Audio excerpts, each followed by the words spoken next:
Hi അസ്സലാമു അലൈക്കും. പുതിയൊരു വീഡിയോയിലേക്ക് സ്വാഗതം. ഇന്ന് വന്നിട്ടുള്ളത് മോദകത്തിൻ്റെ റെസിപ്പി ആയിട്ടാണ്. ചായക്കടയിൽ കിട്ടുന്ന അതേ ഒരു ടേസ്റ്റിൽ നമുക്ക് വീട്ടിലുണ്ടാക്കിയെടുക്കാൻ പറ്റും. അപ്പോൾ എങ്ങനെയാണെന്ന് നോക്കാം. ഞാനിവിടെ ഒരു അരക്കപ്പ് പയർ ഇതുപോലെ വേവിച്ചെടുത്തിട്ടുണ്ട്. ഒരുപാടങ്ങ് വെന്ത് കുഴഞ്ഞു പോരുത്, എന്നാൽ അത്യാവശ്യം നന്നായിട്ട് വേവുകയും ചെയ്യണം. ആ ഒരു രീതിയിലാണ് വേവിച്ചെടുത്തിട്ടുള്ളത്. ഇനി അതിലേക്കുള്ള ഫില്ലിങ് റെഡിയാക്കാനായിട്ട് ഞാനൊരു പാനിലേക്ക് ഒരു അരക്കപ്പ് തേങ്ങ ചേർത്ത് കൊടുത്തിട്ട് അതിൻ്റെ വെള്ളം ഒന്ന് വറ്റി വരുന്നത് വരെ മാത്രം ഇതൊന്ന് റോസ്റ്റ് ചെയ്തെടുക്കാം. ഒരുപാട് അങ്ങ് കളറൊന്നും മാറേണ്ട ആവശ്യമില്ല, വെള്ളം ഒന്ന് പോയാൽ മാത്രം മതി. ഒരു 2-3 മിനിറ്റ് ഒരു മീഡിയം ഫ്ലെയിമിൽ ഇതുപോലെ ഒന്ന് റോസ്റ്റ് ചെയ്തെടുത്തിട്ട് അതിലേക്ക് അരക്കപ്പോളം ശർക്കര ചേർത്ത് കൊടുത്തിട്ടുണ്ട്. അപ്പോൾ നിങ്ങളുടെ മധുരം അനുസരിച്ചിട്ട് ശർക്കരയുടെ അളവിൽ വ്യത്യാസം ഉണ്ടാവും. ഈ ചൂടുകൊണ്ട് തന്നെ ശർക്കര അങ്ങ് മെൽറ്റായി വരും. ഇനി ഇതിലേക്ക് പയർ ചേർത്ത് കൊടുക്കാം. പയർ വേവിച്ചെടുക്കുമ്പോൾ ഒരുപാട് അങ്ങ് വെന്ത് കുഴഞ്ഞു പോയി കഴിഞ്ഞാൽ നമുക്കിത് നന്നായിട്ട് ഉണ്ടയാക്കിയിട്ട് മോദകം റെഡിയാക്കി എടുക്കാൻ പറ്റില്ല. അതൊന്ന് പ്രത്യേകം ശ്രദ്ധിക്കണം. ഇനി ഇതെല്ലാം കൂടെ നന്നായിട്ട് അങ്ങ് മിക്സാക്കി എടുക്കാം. ഈ ഒരു ചെറിയ ചൂടിൽ ഈ ശർക്കരയൊക്കെ ഒന്ന് മെൽറ്റായിട്ട് അതിൽ നിന്ന് വെള്ളം ഇറങ്ങിയിട്ട് ഒരു ചെറിയ നനവുണ്ടാവും. അത് ഒരു മീഡിയം ഫ്ലെയിമിലിട്ടിട്ട് ഒന്ന് വറ്റിച്ചെടുക്കണം. അപ്പോൾ ഞാനിവിടെ ഒരു 1/4 ടീസ്പൂൺ ചെറിയ ജീരകം വറുത്ത് പൊടിച്ചതും കുറച്ച് ഏലക്ക പൊടിച്ചതും കൂടി ചേർക്കുന്നുണ്ട്. ഒരു 1/2 ടീസ്പൂണോളം ഏലക്ക പൊടിച്ചതും ചേർത്തിട്ടുണ്ട്. ഇനി ഇതിൻ്റെ വെള്ളം ഒന്ന് വറ്റിച്ചെടുക്കുക. ഒരു മീഡിയം ഫ്ലെയിമിൽ വെള്ളം ഡ്രൈ ആയി വരുന്നത് വരെ ഒന്ന് മിക്സാക്കി കൊടുക്കാം.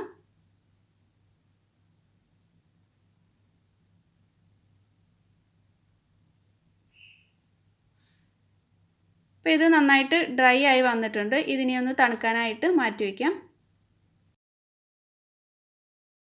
ഇപ്പോൾ പയറിൻ്റെ ഫില്ലിങ് നന്നായിട്ട് തണുത്തിട്ടുണ്ട്. ഇതിനി കൈകൊണ്ട് ഇതുപോലെ ഉരുളകളാക്കിയെടുക്കാം. അപ്പോൾ നിങ്ങൾക്ക് എത്രത്തോളം വലിപ്പത്തിൽ മോദകം വേണമെന്ന് വെച്ചാൽ അതനുസരിച്ചിട്ട് ചെയ്തെടുക്കാം. ഞാനിവിടെ ഒരു അത്യാവശ്യം വലിപ്പമുള്ള ഒരു നാരങ്ങയുടെ വലിപ്പത്തിലാണ് ഇത് ഉണ്ടകളാക്കി എടുത്തിട്ടുള്ളത്. ഇനി ഇത് മുക്കിപ്പൊരിക്കാനുള്ള ബാറ്റർ റെഡിയാക്കാനായിട്ട് ഒരു ബൗളിലേക്ക് 1 കപ്പ് മൈദയും 2 ടേബിൾ സ്പൂൺ അരിപ്പൊടിയും ചേർത്ത് കൊടുത്തിട്ടുണ്ട്. ഇനി ടേസ്റ്റ് ഒന്ന് ബാലൻസ് ആവാനായിട്ട് ഒരു 2 നുള്ളു ഉപ്പും ചേർത്തിട്ട് ഇതിലേക്ക് മഞ്ഞൾപ്പൊടിയാണ് ചേർക്കുന്നത്. ഒരു കളറിന് വേണ്ടിയിട്ട് ഒരു 1/4 ടീസ്പൂൺ മഞ്ഞൾപ്പൊടിയും 2 നുള്ളു സോഡാപ്പൊടിയും ചേർത്ത് കൊടുത്തിട്ടുണ്ട്. സോഡാപ്പൊടിയുടെ അളവ് കൂടി പോരുത്, അങ്ങനെ ആകുമ്പോൾ മോദകത്തിൻ്റെ കളർ മാറിപ്പോവും. അത് നന്നായിട്ടൊന്ന് മിക്സ് ആക്കിയിട്ട് അതിലേക്ക് വെള്ളം ചേർത്തിട്ട് ഇത് ഒന്ന് ബാറ്ററാക്കി എടുക്കുന്നുണ്ട്. ഒരുപാട് അങ്ങ് ലൂസായി പോകരുത്. ഒരു ഇഡ്ഡലി മാവിൻ്റെയൊക്കെ ആ ഒരു പാകത്തിന് വേണം ഈ ഒരു ബാറ്റർ റെഡിയാക്കി എടുക്കാനായിട്ട്. അപ്പോൾ കുറേശ്ശെയായിട്ട് വെള്ളം ചേർത്തിട്ട് ഇതുപോലെ മിക്സ് ചെയ്തെടുത്തിട്ടുണ്ട്. അത്യാവശ്യം നല്ല തിക്കായിട്ടുള്ളൊരു ബാറ്ററാണ് വേണ്ടത്.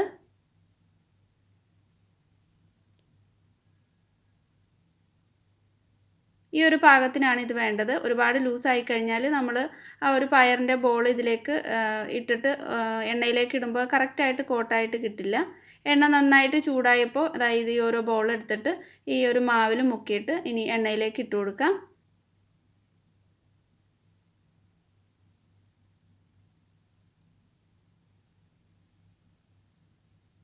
ഒരു സൈഡ് ആയി കഴിയുമ്പോൾ ഇതിനി മറിച്ചിട്ട് കൊടുക്കാം. ഒരു മീഡിയം ഫ്ലെയിമിൽ ഇത് നന്നായിട്ടൊന്ന് ഫ്രൈ ആക്കി എടുക്കുന്നുണ്ട്. ഇതിൻ്റെ ഉള്ളിലുള്ള ഫില്ലിംഗ് ഒക്കെ നന്നായിട്ട് കുക്കായിട്ടുള്ളതാണ്. പിന്നെ പുറമേ ഉള്ള ആ ഒരു ബാറ്ററിൻ്റെ ആ ഒരു പുറമേ ഉള്ള കോട്ടിങ് മാത്രം ഒന്ന് കുക്കായി വന്നാൽ മതി. ഒന്ന് ചെറുതായിട്ടൊന്ന് ക്രിസ്പി ആയിട്ട് വന്നാൽ മതി. ഒരുപാട് അങ്ങ് കളർ മാറിപ്പോവുകയൊന്നും വേണ്ട. 2 സൈഡും നന്നായിട്ട് കുക്കായി കഴിയുമ്പോൾ ഇത് എണ്ണയിൽ നിന്ന് എടുത്തു മാറ്റാം. ബാക്കിയുള്ളതും ഇതുപോലെ തന്നെ ചെയ്തെടുക്കാം.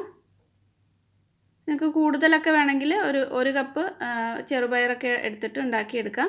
ഞാനിപ്പോൾ അരക്കപ്പിലാണ് ഇത് ചെയ്തിട്ടുള്ളത്. അപ്പോൾ ഒരു 10 എണ്ണമൊക്കെ കിട്ടിയിട്ടുണ്ട് ഈ ഒരു അളവിൽ. പിന്നെ നിങ്ങൾ എടുക്കുന്ന ആ ഒരു ബോളിൻ്റെ വലിപ്പം അനുസരിച്ചിട്ട് മോദകത്തിൻ്റെ അളവിലും വ്യത്യാസം ഉണ്ടാവും. അപ്പോൾ ഈസിയാണ് ഇത് ഉണ്ടാക്കിയെടുക്കാൻ. നല്ല ടേസ്റ്റുമാണ്. കടയിൽ നിന്ന് വാങ്ങിക്കുന്ന ആ ഒരു ടേസ്റ്റിൽ നമുക്ക് കഴിക്കാൻ പറ്റും. ട്രൈ ആക്കി നോക്കുക. വീഡിയോ ഇഷ്ടമായിട്ടുണ്ടെങ്കിൽ ലൈക്ക് ചെയ്യുക, ഷെയർ ചെയ്യുക. സബ്സ്ക്രൈബ് ചെയ്യാത്ത ഫ്രണ്ട്സ് ആണെങ്കിലും മറക്കാതെ തന്നെ സബ്സ്ക്രൈബ് ചെയ്തിട്ട് കൂടി സപ്പോർട്ട് ചെയ്യണേ. അപ്പോൾ അടുത്ത നല്ലൊരു വീഡിയോ ആയിട്ട് വീണ്ടും കാണാം. താങ്ക്